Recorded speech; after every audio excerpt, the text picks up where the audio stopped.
Somewhere right now, someone's phone buzzes. Happy birthday pops up. They glance at it and keep scrolling. No candles, no countdown, no this is my day energy. Ask them why they don't care about their birthday and they'll probably just say, I don't know, it just feels like a normal day. Most people would assume something's wrong with them. Maybe they're lonely, maybe they've got no one to celebrate with. But it's the opposite. It might be the most psychologically advanced thing they do all year. Here's what we're taught to believe. Birthdays matter. They're supposed to matter. They're the one day a year you're allowed to stop and ask, am I where I thought I'd be by now? And if you've ever dreaded that question, quietly comparing your age to your achievements, your relationships, your bank account, you know how heavy one single date can get. So when someone skips that question completely, it's easy to assume they're avoiding it, that they've given up. But there's another reason someone stops asking a question, and it has nothing to do with giving up. It might be the opposite. It might mean they've already won something most people are still chasing. Think about the last time someone asked if you were going to stay in a relationship that wasn't working, and you already knew your answer before they finished the question. Yeah, you knew it was a mess. You'd already made peace with that, but we're not talking about that decision today. So there's no back and forth, no let me think about it. The decision had already been made somewhere inside you a long time ago. You were just waiting for the question to catch up. That's what's happening with people who shrug off their birthday. They're not avoiding the question, who am I supposed to be by now? They already answered it years ago, quietly, without a ceremony. Psychologists have a name for that state. They call it identity achievement. And once you've reached it, a birthday stops being a deadline. It's just a Tuesday with cake. But here's the catch. Even people who've answered that question still have to sit through the script every single year. Candles, singing, pretending to be surprised, which raises a different question entirely. Picture being handed a script the moment you walk into a room. Candles already lit. Everyone already knows their lines. You're just supposed to perform yours. Look surprised, blow them out, say thank you even for the gift you didn't want. Nobody asked if you wanted the script, you just got handed it. Psychologists call that a violation of autonomy, doing something because you're expected to, not because you chose to.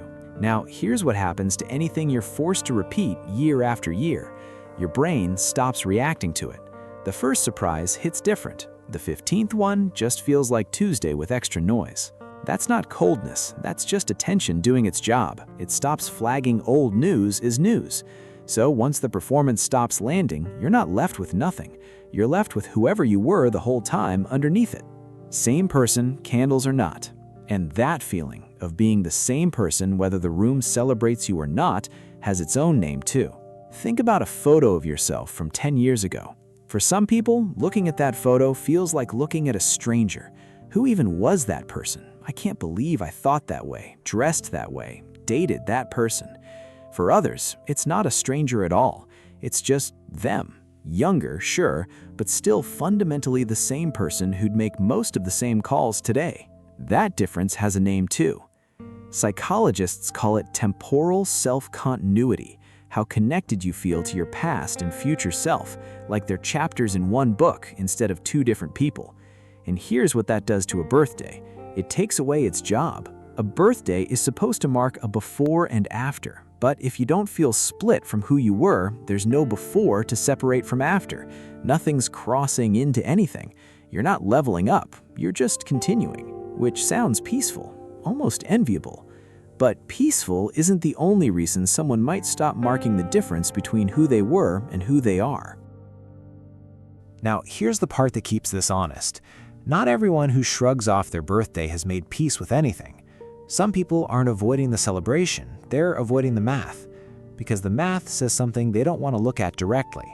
Another year's gone, and the gap between where they are and where they wanted to be just got wider. So they skip the cake, skip the candles, skip the whole conversation. Not because the date stopped mattering, because it started mattering too much. Psychologists call this loss aversion. We feel the fear of losing something far more sharply than the pleasure of gaining it.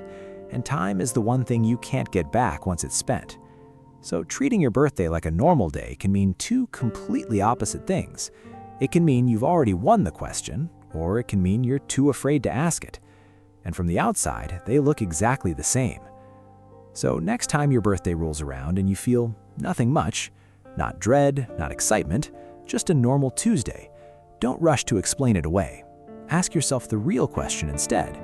Are you calm because you already know who you are, or are you calm because some part of you is scared of what you'd find if you actually looked? One of those is peace. The other is just a really convincing impression of it. Maybe the real test isn't whether you celebrate your birthday. Maybe it's whether you'd be okay not celebrating anything else either. Your job, your relationship, your whole life, and still feeling enough. So, are you? If that question made you sit with something, good. That's the point. Subscribe, because the next one might hit even closer. Thank you for watching. Peace.